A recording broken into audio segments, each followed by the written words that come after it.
We know that virtual coaching has become more competitive than ever. NASM's got you covered with our virtual coaching course.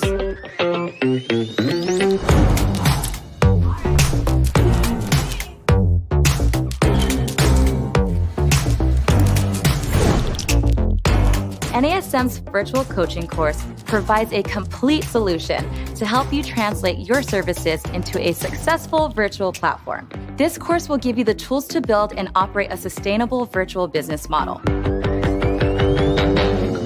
The formats may be different, but you're still delivering fitness training and effective behavioral coaching. That doesn't change even if you can't be in the same physical space as your clients. The truth is, this is the way to reach more clients and expand your reach and impact. There's never been a better time to carve out your very own virtual space, and NASM is here to help. Welcome to NASM's virtual coaching.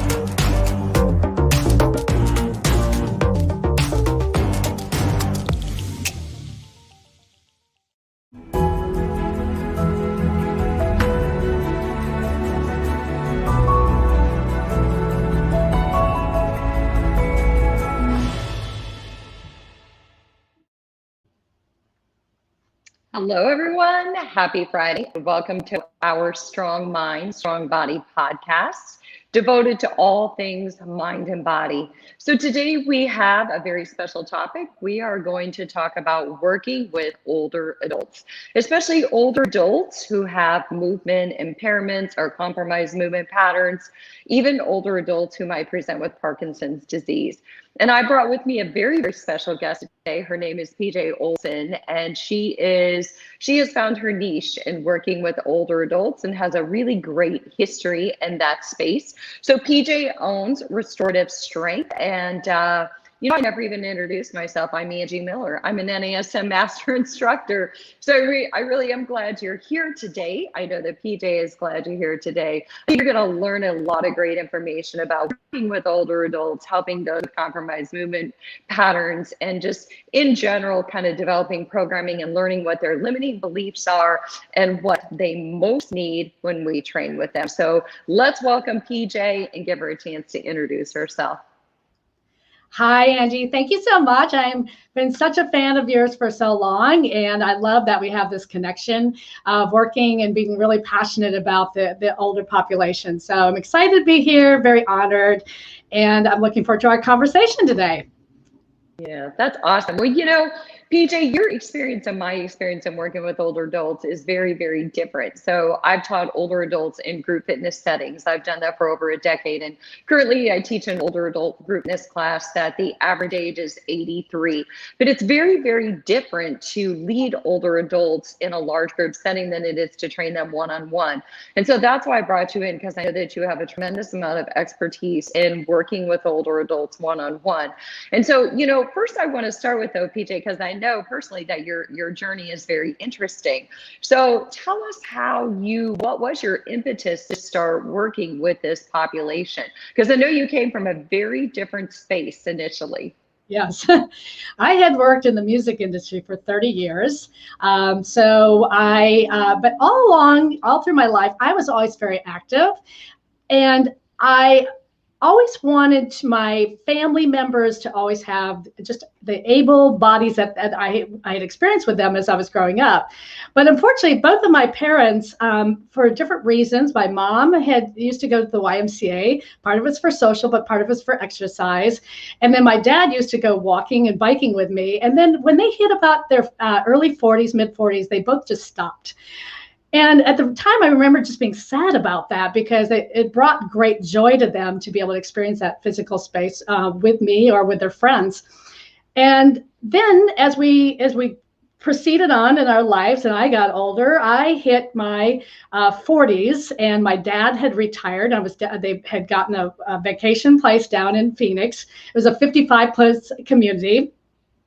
And when I got down there to visit the first time, just watching them walk around and just noticing how much mobility they had truly lost over the years. And it just almost looked painful in their walking. And then I looked at the whole community of the 55 plus, and just noticed the same thing all the way around. And I thought, wow, is this where life is headed? I'm only 40, and is this where I'm going to head off? And I thought, this is not going to be me.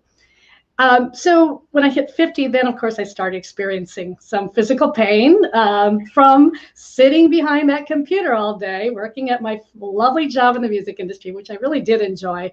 But the pain that it would brought about from sitting, because we didn't know at that time that if we sat for extended periods of time, no matter how physically active you were on the weekends or in the evenings, your body was going to start to break down, and that's what happened.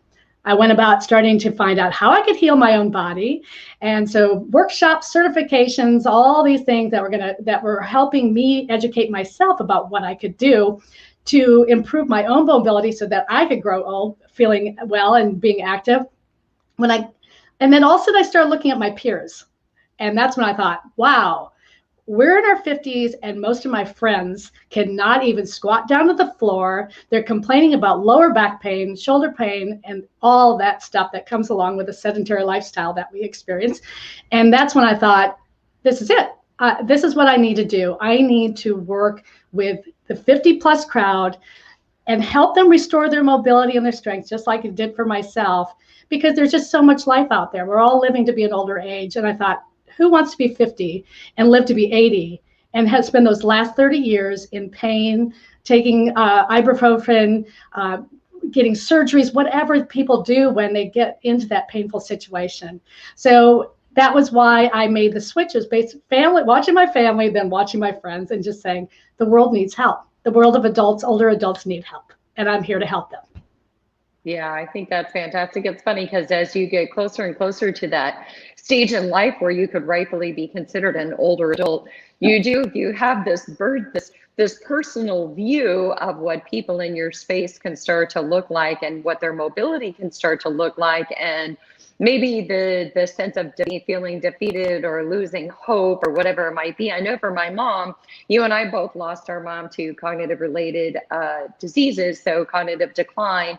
And I know that the one thing that really was the tipping point for her was losing her personal autonomy. So losing her ability to take care of herself, to make her own decisions. And so for a lot of older adults, that is one of the greatest human fears, is losing our personal autonomy. And so for older adults, I think being able to hold on to that, being able to still drive their vehicle, live in their own home, that is such a pivotal part of being able to age and age well. And so that is what drew me to the older adult population too, is just realizing that whatever impact I can make with the population and helping them to maintain their personal autonomy is part of my mission, right? So I think that that's great. I think that watching our parents, watching the people around us, huge impetus. So I'm glad you joined the space. So you did that in your 50s, and here you are making a big difference. So I'm curious, when you're working with older adults and they come into you, what are the differences in their wants and their needs versus the wants and the needs of other populations? Because surely the last thing they worry about is whether they have big guns and tight buns, right? So the older adults, it's very different. Again, it's about personal autonomy, but what else is their wants and needs, their drivers or motivators? Yeah. Typically what I hear from potential clients when they come in is that there's different aspects of it. For some of them, it's just they just want to get out of pain and stiffness. Like they just don't feel good, and they feel like it's actually hurting their relationships, their personal relationships, because they feel like they're always mentioning, oh, my shoulder, my lower back, and it feel like it's just their whole focus is on that, and they feel like their spouse or family members are kind of pulling back away from them because they don't want to be around that. So there's that aspect. And then we also have the others that just they had planned into retirement that they were going to be able to go spend time with their friends out on the hiking trails, traveling. So being able to drive and ride in cars for long periods of time, or even being able to move through an airport, these large airports, and get to the other side, and then actually be able to enjoy what they're out there to see, which can get very difficult if they don't move well. And then also too, just the independence of being able to do daily activities without having to call upon someone. A lot of them actually, I've had some where they can barely roll out of bed, so their spouse has to literally pull them out, and which can be really challenging when it's a large male who's getting pulled out by his tiny little female wife. So there's a lot of different things. If I don't feel like it's a lot of, I have a lot of life and I want to enjoy it with all these different activities, or it is, I can't even reach up to change the light bulb. And that's not how I foresaw my future. I don't want to have to rely on somebody else. And then there's always the thought of what happens when my spouse goes, if they go before I do, and I can't do it. So they're really looking more for the ability to just move well and be strong enough to be able to perform those daily activities and to move with ease and grace. And so that when they reach down because they've dropped something, they can get back up from the floor. And then that little twisting motion didn't throw their back out for the rest of the day. Yeah. And what I hear there is confidence. They want the confidence to believe that they can move well, and that if they do outlive their spouse and they do have to take care of themselves, they want the confidence to know that they're going to be able to do those activities of daily living. And they want that hope that life holds more for them than just being immobile and being at the mercy of other people, right? Yes. Yeah. The confidence is a huge issue, because when they don't move well and they are experiencing the pain and stiffness, that they really do feel as if they're a little bit helpless and that they're now going to have to rely on people. So their confidence really diminishes. And it's interesting to see how really quickly, like within 2 to 3 weeks, how that confidence can actually rebound. And usually within one session, the hope can be restored, because when they get through an hour session and when they get up from that hour-long session and they realize how much better they feel now than they did when they came in an hour ago. I've had numerous clients say, I see what you're doing here. You're providing me hope. Yeah, I feel hopeful that tomorrow can be a better day, and that next week can be a better week, and next year can be a better year, and that I actually might be able to live out my years actually being able to do all the things I want to do and feel good about it and feel good in my body. Yeah, and I think that's huge. And isn't it amazing that that transformation can happen just within a couple of sessions? Just a little personalized attention builds that sense of competence. Yeah. And you know, that sense of competence, personal autonomy, and the motivation, somebody kind of telling us that we can do it. But we have to believe we can, right? We have to have somebody there guiding us along the way, making us feel like we are going to be able to achieve this. And that's where you come in. I love that. Yeah. I have my favorite story, and I'll make it quick, but I had a 72-year-old woman with Parkinson's disease. She reached out to me. She had fallen numerous times. She was scared to death, just frightened beyond belief.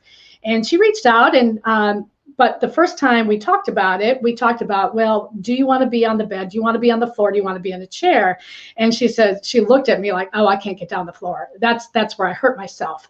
And so I said, fine, that's totally fine. We are going to start from the chair, and we're going to stay in the chair as long as we have to, or as long as you want. And the first time we showed up, you could just see the fear. The whole body was braced. She wasn't breathing well, because she's like, what's this session going to be like? I know she seemed like a nice trainer, but what's this session going to be like? What's she going to make me do? And so we just started moving, just gentle movements, diaphragmatic breathing, just trying to move the body in different ways that it's designed to move. We got to the end of the hour, and you could just see how relaxed her face got, her body was relaxed. So when she came back, that was on a Monday. When she came back on Thursday, as soon as I turned on my camera, here she is, and it just looked a whole different person. She literally, her shoulders were down over from her ears. She had a smile on her face, and she just looked relaxed. She looked like this could work. I can do this. I can do this, and I've got the right person to help me do this. I love that. It's like the person that she was 20 years prior is probably the person that showed up in the chair. The person who never would have imagined that she would have fallen on the floor and felt like she was so felt like she had lost her hope and her confidence and her ability to move, which is just something that we seem to take for granted until, something happens and we can't. So I love that. So when you're doing an onboarding, or you're doing, I know you call it like an onboarding, when you're doing that initial session where you meet with your client for the first time, how is that different? Or what are some of the things that you do in that initial session that you think separates you as a person who works with older adults versus somebody who's just doing a regular intake session as a trainer? Yeah. I always do a complimentary session. I always schedule it for 30 minutes, but it often turns into 45 minutes and sometimes an hour, depending on the person and how things are moving along. But with a regular person, what I call regular person, when I was teaching like people for kettlebell classes and meeting with them for the first time, I did the typical health, assessment, and a movement assessment, just to see how they are moving, seeing if maybe, if they lifted a kettlebell, would they be able to do that without hurting themselves? And there was a lot more about that aspect. How are you moving? What's your health history? With this population, when they come in, first of all, I never have anyone fill out a health questionnaire. I feel like, especially with that older group, that I think that there's a little lack of awareness of what it is they're actually experiencing. They just know they don't feel well. They know that they lack strength. They know that they can't get through their daily activities. So there's usually kind of just a disconnect from what they put on the paper versus what's actually happening. So instead of having that, and I will take notes while I'm talking to them, but I like to engage them in conversation. First of all, it kind of helps develop that level of trust, and they get to know me better and feel out my personality and whether I'm there just to collect some money from them or if I'm truly wanting to help them. So it's just engaging in conversation, and just, I do still go through similar questions about the health history and just kind of running down, okay, what's your experience with fitness? What has happened? What's caused you to, what you think has caused you to get to this position where you can't really engage in a class or go hiking or that kind of thing. And then when I get to the history, the health history, this is where it gets interesting, because this is where they either are just spouting out what their doctors have told them, because they really don't know what's going on, or they're giving some version of what they think is. But as I dig further into questions, because again, every time they say something, it's actually kind of allowing me to feel like what direction I need to take the conversation and to really dig out the information I'm looking for. And so again, in that time period, I can really start to get a feel for them. They can get a feel for me. And at the same time, just with the questions, I can dig in a little bit deeper, so that if I learn finally through all the questions that the woman has had a C-section, or maybe the gentleman's had, hernia repair, or anything that's gone on along the way, or maybe a broken ankle when they were 5, I can start to suggest, what, this could be why you are feeling what you're feeling, but that's okay. Let's just shelf that for right now. Let's just start working and start to get you moving and breathing and see where we can go from here. But I really feel like, and I always really make sure I feel like I know this is going to work for you. It's worked for everybody else I've worked with, whether they have Parkinson's disease or they're a high-level athlete. This stuff works, and I feel confident that you're going to feel so much better in a few weeks. Yeah, I love that. And I love that it's not just a check, right? I have kind of a foundation of what I want to ask each person, but really based on their answers, this is the road that I'm going to take with them, because they kind of determine the path or the way that I ask these questions, or what questions I ask, just based on the history that they give me. I think that's really important, and it invites dialogue, because like you said, otherwise it's them kind of talking about what a physician told them, but there's not really an understanding a lot of times when a physician speaks their speak. Sometimes, and all of us walk away sometimes and think, I'm not sure I understand what they just told me. Yes, right, exactly. And I don't know how that differs when you're working with a group, setting up a group client. You might be able to speak to that, what your first onboarding situation is for them.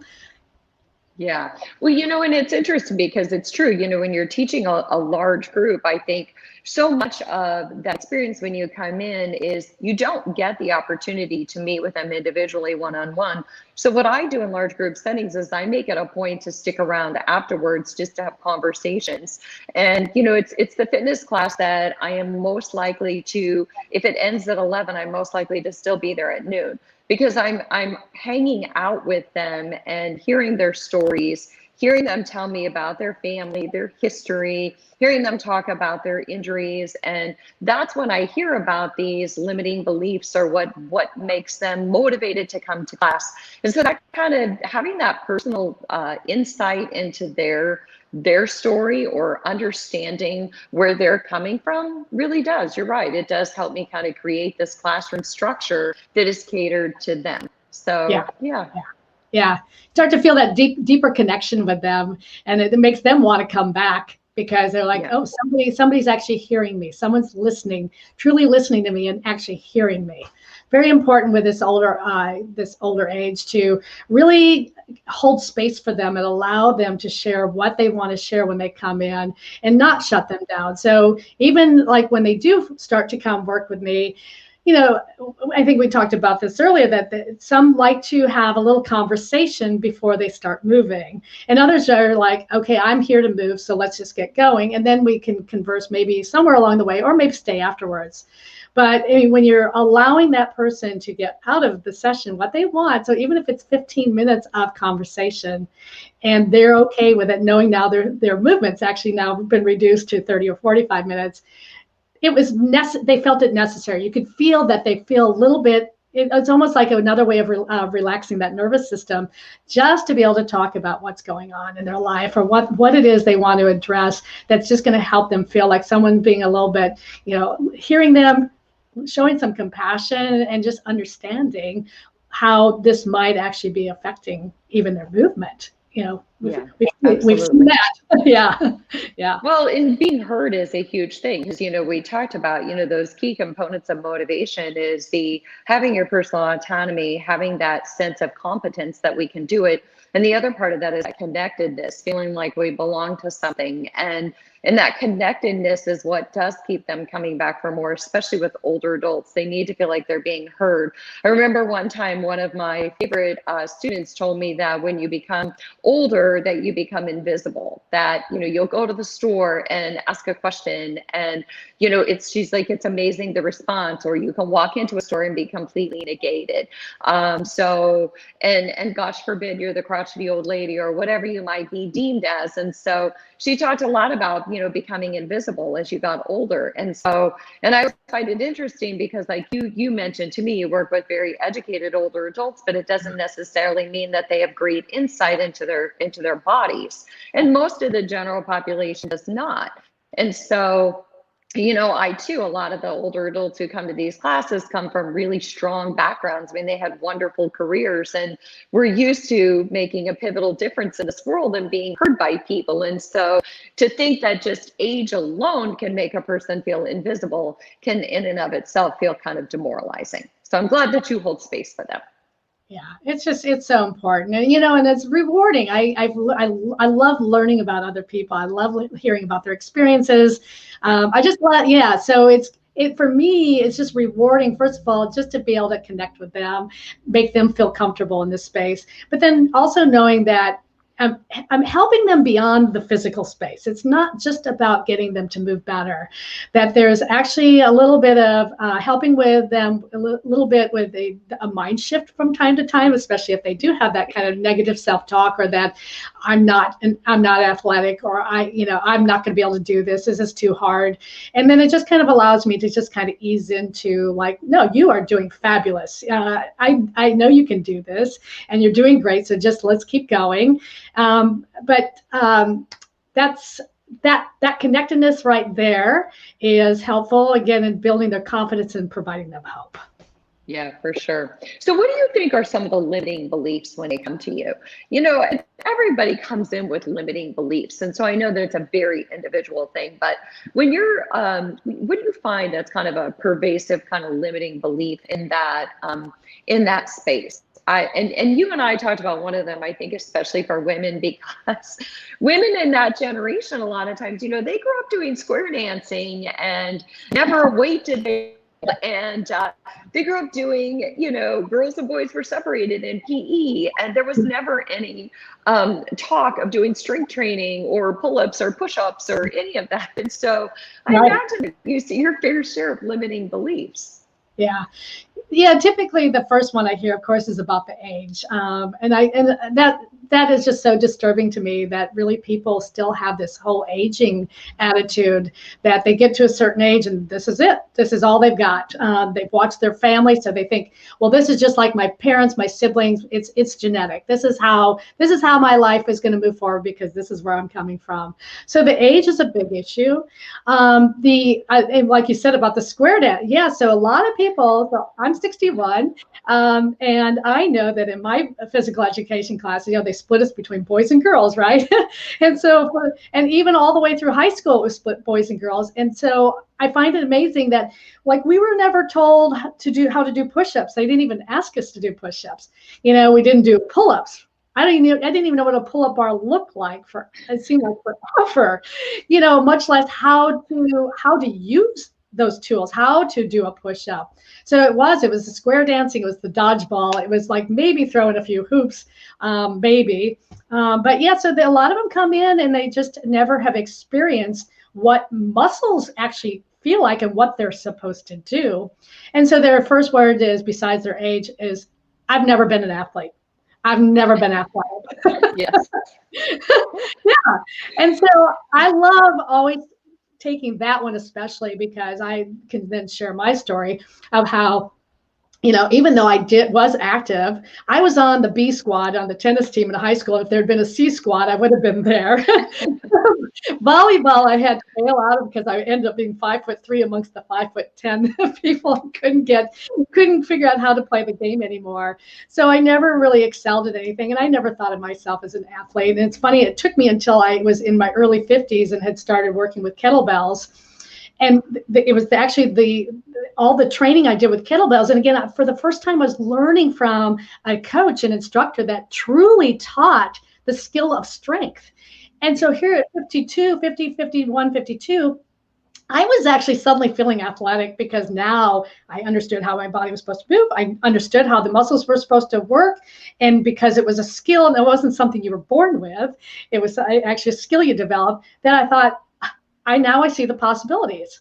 And so that was the first time I actually considered myself an athlete. And I love sharing that with people because they have to understand that the first 50 years, you do not have to have, the trophy or any of the letter jacket or all those things that you associate with that they can actually, once they find what they resonate with, whether it be Pilates, yoga, kettlebells, whatever, that if they resonate with it and they practice it and are consistent with their practice, that they too might actually feel that they are athletic. So it's really exciting to see that happen. Oh, for sure. You could be an athlete at any age. And I always say that when I was growing up, I was never a sporty spice. So I was, the last one picked for the team out on the kickball court and that type of thing. So you can become an athlete at any age. And I do. I love teaching that with the older adults and putting a pair of hand weights in their hands and showing them the power of strength and just developing muscle and ability to move well. So I think that's fantastic. I love that.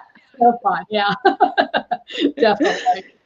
So when they come to, I imagine they come with a lot of questions. Our clients always come in with a lot of questions. And what are some of the questions that they ask you when they come in, or the questions that you hear over the course of time when you're working with older adults? Because I imagine they're tied into their limiting beliefs. Yeah. So yeah, it does tie in very closely. So a lot of am I too old for this? Am I too old to get where I can start to move well and actually go do these things that I wanted to do, like getting back to my golf game or whatever? So that's a question I get asked a lot is, am I going to be able to do this? Am I even strong enough right now to even start with you? Do I need to do something different first to be able to work with you? And which, of course, the answer is no. So that's that. And then I also get the question of how long is this going to take? So how long do I have to spend with you? So I do remind them that that we didn't get this way overnight. So when I turned 50 and had all these these movement issues and the pain in my hip, the pain in my lower back, the bad posture, I knew that I didn't get there overnight. What I tell them, and I try not to give them a timeline, but I do explain that when I'm working with someone who's 30 or 35, that they are more likely to start to restore their mobility and strength and get rid of maybe the pains pretty quickly, but they've also only had, maybe a decade or 2 decades of developing these patterns that are less than optimal of how they're sitting, standing, moving, lifting, all that kind of stuff. So, and then I tell them that I do work with people in their 70s, where it definitely takes longer than a week. but I just tell them, it kind of put it back on them. If you are consistent with your practice of just practicing 5 to 10 minutes, these movements, once you've learned them, once your body's restored this, started to relearn how your body's designed to move, that if you're consistent with your practice and regularly throughout the week, that even in 2-3 weeks time, they will start to notice some significant changes.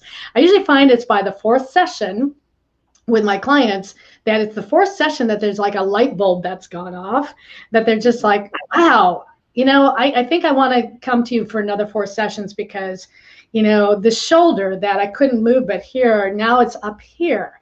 And I've seen every doctor, every chiropractor, every whatever, and I've never experienced that. So again, once they start to move and feel better, again, it provides that hope and that confidence that wow, maybe I can do this. Maybe I can move forward from here. Now, what are the other possibilities of what I can do since I've already experienced this in just 4 short weeks? So, yeah. It's funny because I'm sure initially it is, how long do I have to be here, teacher?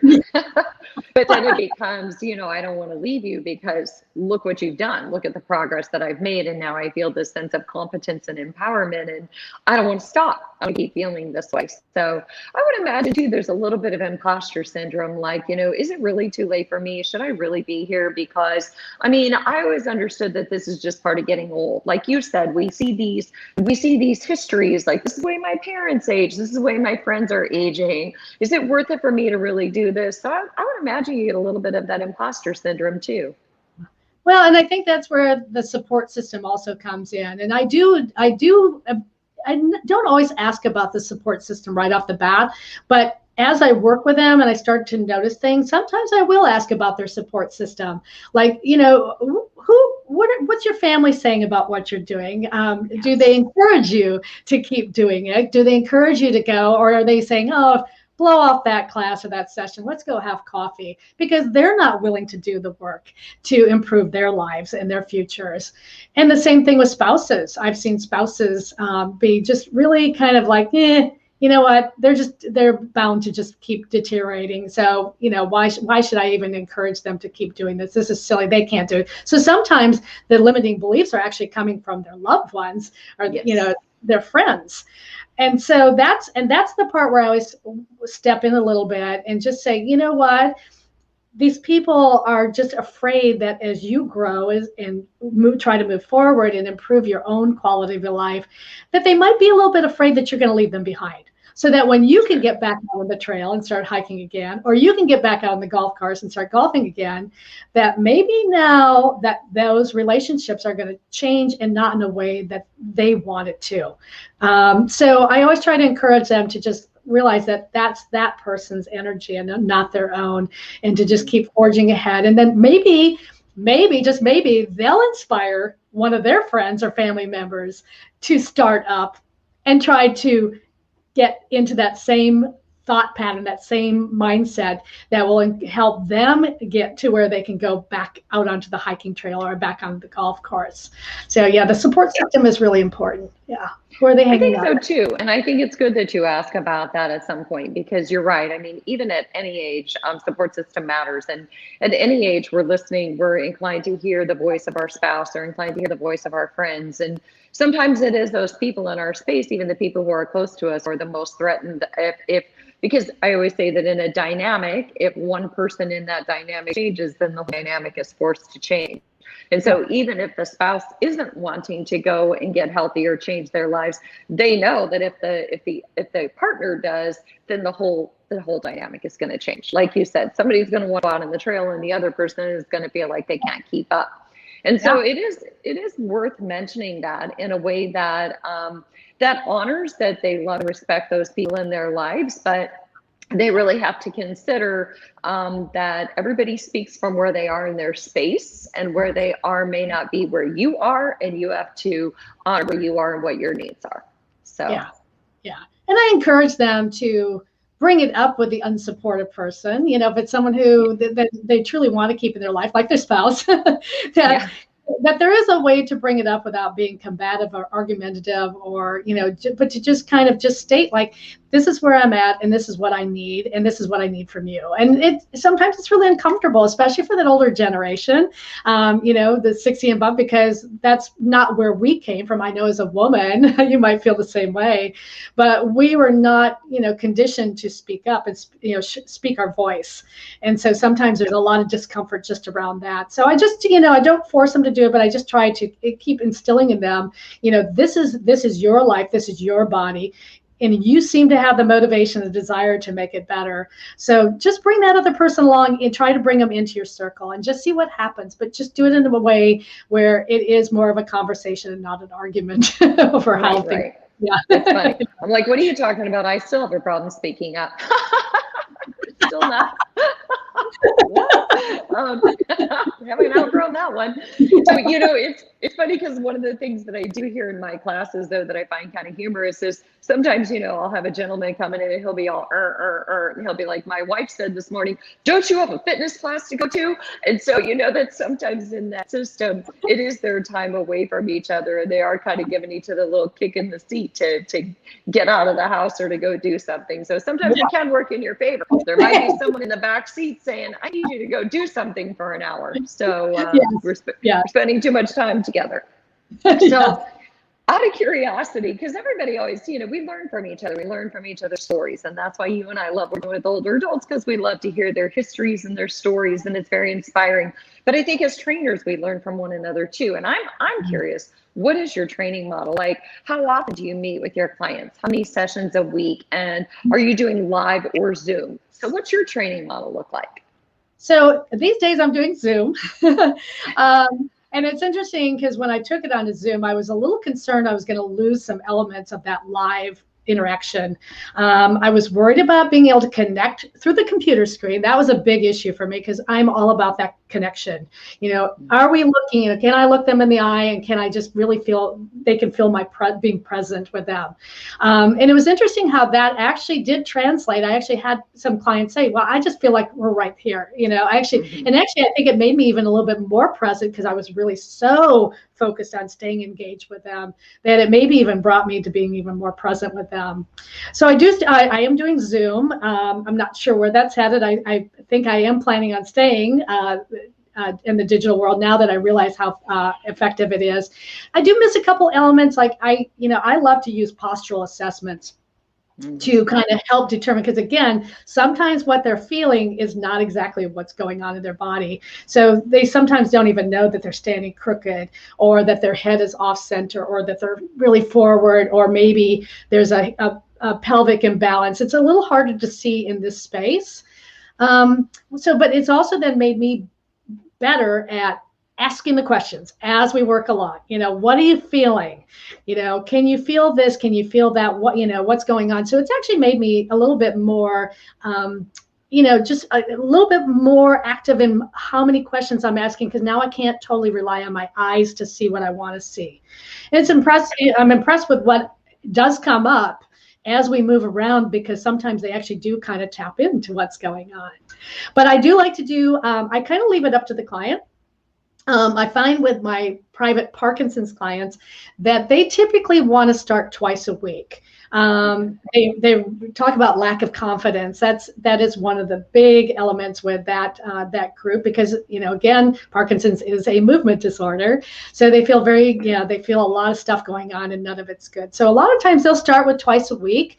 Until they feel confident enough to either step into my Zoom class, which is a small group class. I only have a few clients, and I'm willing to add a couple more in if they're a good fit. So we work privately, and others just want to work privately, and they'll do 2 a week until they say, I'm ready to go once a week. And then we just continue on once a week. Other clients, sometimes all they want is just someone to help show them what they can do to get out of the pain and stiffness. So sometimes they'll come in at 4 sessions, and they think that's where they're going to end up. Very few stop at 4. That's usually when they start to see the possibilities. Even on those weekly sessions, it's interesting. If they're doing the work in between, the little bit of homework I assign them, and again, it's just these simple movements primarily. If they can do it, I can usually tell when they return the second and the third week, and they can tell the difference because when they walk in that door, again, this was back when we were in person, a little hard to see now, but when they walk in that door, you can just see they look taller. So even if I'm seeing them on the screen, they look taller. Their shoulders are relaxed down away from their ears. Their faces look softer. Their eyes look just more, just calm. And so it's just a whole postural thing that changes. So weekly for most will work. If they're comfortable with that, that's where we go with it to start. And then I always tell them, look, I'm very flexible. We can change this however you feel is best for you. So I put it on them. I don't make them come twice a week. I don't even make them come once a week. If they're busy and they suddenly say, hey, I know I've only met with you once, but can we put this off for a few more weeks? Life is happening. Yes, we can. We can pick right back up in a few weeks. That's totally fine. Yeah. So it's very individualized. Some of them you work with one-on-one. Some of them you put into a smaller group type of setting and they can join that Zoom class. So it's very individualized. Some are once a week, some are twice a week. And I imagine that your programming is determined too, that some sessions are shorter than others. So. Yes. Typically, I suggest an hour, especially the older they are, because again, we spend those first couple sessions working just on movement, just how the body's designed to move. And it's interesting to see that, if they really have a lot of compromised movement patterns, that just rotating the upper part of their body and feeling it, that it's separate, that they can actually segmentally move through rotation, can feel really odd and unfamiliar to them. So we work within what the individual needs at that moment. And again, the hour is usually necessary for the older group because it does take them longer. They end up with a lot of questions in the first few sessions. Like, what is it I'm feeling? Should I feel this? That kind of thing. Yeah. Is this normal? Yeah. But for some 45 minutes is all they need. It kind of, again, depends. The people who were the most athletic earlier on, I feel like can get by with the 45 minutes because their bodies just start to move better more quickly because they've already engaged in these movement patterns. Yeah. Sure. There's some familiarity there. So my last question, PJ, my last question would be, if you had something that you could share with trainers out there, any thoughts or advice or insights on trainers out there who are thinking about working with this population, because I think there's a tremendous need. And I think that both of us come from a very personal space on this. And I would sure love to see trainers embrace this population, embrace it from here, and really, really want to make an impactful difference. So any thoughts or advice for those trainers? Yeah, I think, when you come from your heart center, when you're really walking into the situation and it's coming from your heart, you're, showing that feeling and showing that compassion and really listening. I think you can just make such a difference in the lives of the people. There is a little bit of an isolation aspect for these older adults if they're empty nesters, or maybe they're divorced and they're alone. And again, they're seeking out that social thing. I really think that we can, by just being present for them, really holding space and listening, that's going to be a key element. When it comes to the physical stuff, really tuning into what they're saying. When they're trying to explain what it is they're feeling, again, it might be, they might say it's the shoulder, and then when we realize what's happening is that they had a C-section, and now maybe that scar tissue is affecting the shoulder. So let's have a little conversation about scar tissue so that that that might be what's causing it. So the willingness to educate them without making them feel embarrassed or ashamed that they don't know this information. Because again, our generation didn't grow up with this information. We didn't talk about scar tissue. We didn't talk about myofascial release. We didn't talk about how you engage, different muscles. So again, if they feel, you can sometimes see it in their eye where they're almost too embarrassed or too filled with shame to ask the question because they're thinking, I was a corporate executive. Why don't I know this? And they'll say, this is the first time I'm hearing this. And I always say, yeah, all of us. For us, this is relatively new information. So if you haven't heard of it, there's nothing to be concerned about. And I'm happy to answer any more questions you have or refer you out to somebody that could help you with that situation. So yeah, I think it's just really from the heart. I think the heart's such a big thing when you're working with the adult population. You probably feel the same way.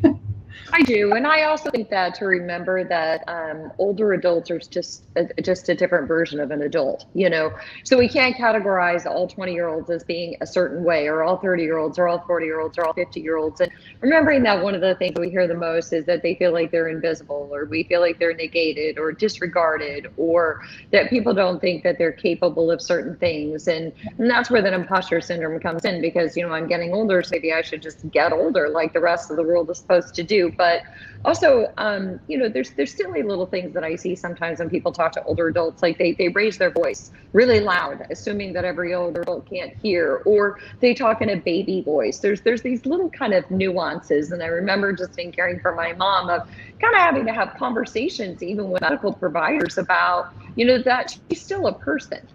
Yes. She's a person who may be compromised in certain areas, but she's still a human being. This is a person who is a matriarch of my family, who is quite independent and capable and intelligent. And so, speaking to older adults as people, and not assuming that we know their narrative because they're a certain age. So. Yeah, exactly. Well, I'll just say one more thing. And again, this goes back to the heart thing. I was teaching at an assisted living place once every 2 weeks. We called it chair yoga for lack of a better name. But it was all from the chair so that everybody could participate. And it was a combination of just different, reset movements and some stretching and a little bit of work with the pool noodles for resistance. It was just a pretty simple class, but for 45 minutes for that age group. Maybe not so hard. But the interesting thing to me was I just really felt attached to these folks. And so at Christmas time, I had brought some just little gifts, some little chocolates and some cute little, I don't know, I think it was like reindeer, headband or something like that, just for a little smile. And it was so interesting how they reacted or how they responded to that. It was like they were just like, this was like the best gift ever. Like, wow, someone actually thought of me. I'm in this assisted living. Maybe they don't see family members very often. And so just by showing them a little bit of like, I see you. I see you. And here's that little bed. And I had one woman start to walk out and she says, you know what, even if you didn't have us movie, you could just come here every day and just smile and I would have such a wonderful 45 minutes with you. Yeah. Right. I see you. I hear you. I want to share space with you. Not from a position of an expert, but from a position of a person who wants to really just help you feel better. So here we are together. So I love that. I think that was a great way to end this. PJ, I'm so glad that you came on. I love the work that you do. I really admire it. And I'm glad that you shared everything. On Facebook, sometimes people will submit questions so we can get on there, answer any questions. So again, I am Angie Miller. You can email me. My website is angiemillerfitness.com. PJ, tell us your website and how people can reach you. So my website is restorative strength.com. Kind of a mouthful. And then my Facebook page is Restorative Strength there. And I do try to share like different stretches and different items of interest that helps them in the movement world to explain some things. Or they can email me at pj@restorativestrength.com. So any of those matters, I'm here to help. So yes, reach out, please. Perfect. I love that. Thank you all for joining us. I really appreciate joining the Strong Mind, Strong Body podcast. And do keep tuning in. If you don't catch us live, you can catch us on Spotify or Apple Podcasts. You can listen to the audio version. Again, reach out to us with any questions. But thanks so much for your time. Keep doing what you love. Loving what you do. We'll see you next time. Thank you.